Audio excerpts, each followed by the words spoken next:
അല്ലെങ്കിലും കമ്മ്യൂണിസ്റ്റുകാർ രാജ്യവിരുദ്ധരാണെന്നതിൽ ഒരു തർക്കവുമില്ലല്ലോ. ഹിന്ദു വിരുദ്ധതയും രാജ്യവിരുദ്ധതയുമാണ് കമ്മ്യൂണിസ്റ്റ് പാർട്ടികളുടെ പ്രഖ്യാപിത ലക്ഷ്യമെന്ന് അതവർ പല കുറി തെളിയിച്ചിട്ടുള്ളതാണ്.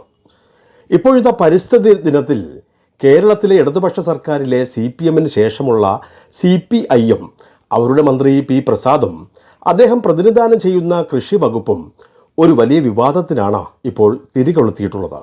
പരിസ്ഥിതി ദിനത്തിൽ രാജ്ഭവനിൽ നിശ്ചയിച്ചിരുന്ന പരിസ്ഥിതി ദിനാഘോഷ ചടങ്ങിൽ ഭാരതമാതാവിൻ്റെ ചിത്രം വച്ചതിനെ ചൊല്ലിയാണ് ഇപ്പോൾ വിവാദം ഉടലെടുത്തിട്ടുള്ളത്. രാജ്ഭവനിലെ ചടങ്ങിൽ ഭാരതാംബയുടെ ചിത്രം വെച്ചു എന്ന് പറഞ്ഞുകൊണ്ടാണ് ആ ചടങ്ങ് പോലും ബഹിഷ്കരിക്കുവാൻ കൃഷി വകുപ്പും മന്ത്രിയും തയ്യാറായത്. ചടങ്ങ് ബഹിഷ്കരിച്ച മന്ത്രി പ്രസാദും സംഘവും പരിസ്ഥിതി ദിനാഘോഷം പിന്നീട് നടത്തിയത് സെക്രട്ടേറിയറ്റ് പടിക്കലാണ്.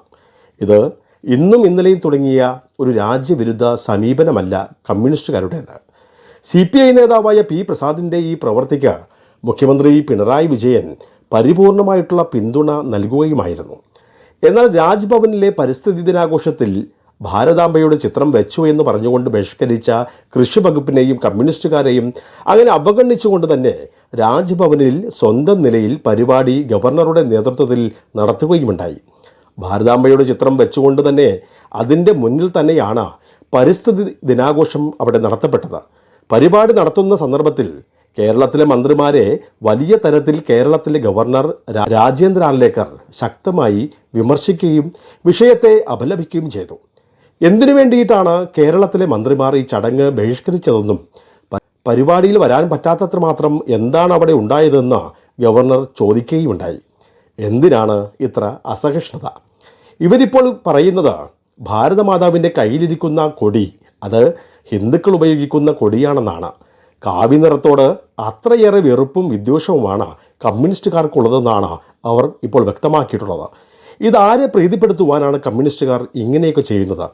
കഴിഞ്ഞ ദിവസമാണ് CPMൻ്റെ അവരുടെ അഖിലേന്ത്യാ സമ്മേളനം നടക്കുന്ന സമയത്ത് അവിടെ പാലസ്തീനികൾക്ക് ഐക്യദാർഢ്യം പ്രകടിപ്പിച്ചുകൊണ്ട് ഇസ്ലാമിക വേഷങ്ങൾ എല്ലാ നേതാക്കളും അവിടെ അണിഞ്ഞത്. എന്നാൽ 10 വോട്ട് കിട്ടുവാൻ വേണ്ടി കേരളത്തിലെ ഹിന്ദുക്കളെയും ദേശീയതയും രാജ്യത്തെ പോലും തള്ളിപ്പറയുന്നത് അത് കമ്മ്യൂണിസ്റ്റുകൾ ഇപ്പോൾ ശീലമാക്കിയിരിക്കുകയാണ്. എന്നാൽ കമ്മ്യൂണിസ്റ്റുകാരുടെ ഈ ചെയ്തികൾക്കെതിരെ ഗോവ ഗവർണർ PS ശ്രീധരൻപിള്ളയും വലിയ വിമർശനമാണ് ഇപ്പോൾ തൊടുത്തുവിട്ടത്. ഇന്ത്യ രാജ്യം സ്വാതന്ത്ര്യം നേടുവാൻ വേണ്ടിയുള്ള ആ സമര പോരാട്ടങ്ങൾ നടത്തുമ്പോഴും അവിടെ ജാതിയെന്നോ മതമെന്നോ വ്യത്യാസമില്ലാതെ എല്ലാവരും അന്ന് ഭാരത് മാതാക്ക് ജയ് എന്ന് തന്നെയാണ് വിളിച്ചിട്ടുള്ളത്. ഒരു ഘട്ടത്തിൽ കമ്മ്യൂണിസ്റ്റുകാർ പോലും ഭാരത് മാതാക്ക് ജയ് എന്ന് വിളിച്ചിട്ടുമുണ്ട്. വസ്തുതകൾ ഇതായിരിക്കെ ഇപ്പോൾ നിലമ്പൂർ ഉപതെരഞ്ഞെടുപ്പ് മുന്നിൽ കണ്ടു മാത്രമല്ല കമ്മ്യൂണിസ്റ്റുകാർ ഇങ്ങനെ ഹിന്ദുത്വത്തെ തള്ളിപ്പറയുന്നത്. ഹിന്ദു നാമധാരികളായിട്ടുള്ള കമ്മ്യൂണിസ്റ്റുകാർക്ക് മാത്രമേ ഇത് സാധ്യമാകൂ. എന്നാൽ കമ്മ്യൂണിസ്റ്റ് പാർട്ടികളിലുള്ള ഇതര സമുദായ അംഗങ്ങൾക്ക് ഇതൊന്നും ബാധകമേയല്ല. അവർ എത്ര വലിയ സഖാവാണെങ്കിൽ പോലും അവർക്ക് നിസ്കരിക്കാം, അവരുടെ മതപരമായിട്ടുള്ള ചടങ്ങിൽ പങ്കെടുക്കാം, എല്ലാം ചെയ്യാം. പക്ഷേ ഹിന്ദു നാമധാരികളായിട്ടുള്ള സഖാക്കൾക്ക് സ്വന്തം വീട്ടിൽ സ്വന്തം പിതാവോ മാതാവോ അല്ലെങ്കിൽ മറ്റു ബന്ധുമിത്രാദികളോ മരണപ്പെട്ടാൽ പോലും അവർക്ക് സംസ്കാര ചടങ്ങുകളിൽ പങ്കെടുക്കുവാനോ ആചാരപരമായിട്ടുള്ള ചടങ്ങുകളിൽ പങ്കെടുക്കുവാനോ നിർവാഹമില്ല. വീട്ടിൽ ഗൃഹപ്രവേശനം നടത്തിയാലോ അവിടെ ഗണപതി ഹോമത്തിൽ പങ്കെടുക്കുവാനും അനുവാദമില്ല. അവർക്ക് ക്ഷേത്രത്തിൽ പോകുവാനും സാധ്യമല്ല. ദൈവത്തെ ആരും കാണുകയെ പ്രാർത്ഥിക്കുവാനും അനുവാദമില്ല.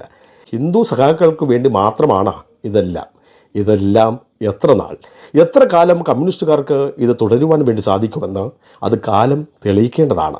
ഏതായാലും ഇത്രയും നാളും കേരളത്തിൽ കണ്ട ഒരു ഗവർണർ ആയിരിക്കില്ല രാജേന്ദ്ര ആർലേക്കർ എന്നുകൂടി ഈ പിണറായി വിജയനും ഇവിടുത്തെ കമ്മ്യൂണിസ്റ്റ് സർക്കാരും മനസ്സിലാക്കുന്നത് വളരെ നല്ലതാണ്. ഭാരതാംബയെ തള്ളിപ്പറഞ്ഞുകൊണ്ടുള്ള ഈ ഇടതുപക്ഷ സർക്കാരിനോട് എന്ത് സമീപനമാകും കേരള ഗവർണർ ഇനി സ്വീകരിക്കുന്നതെന്നും അത് കാത്തിരുന്ന് കാണേണ്ട ഒരു കാര്യമാണ്.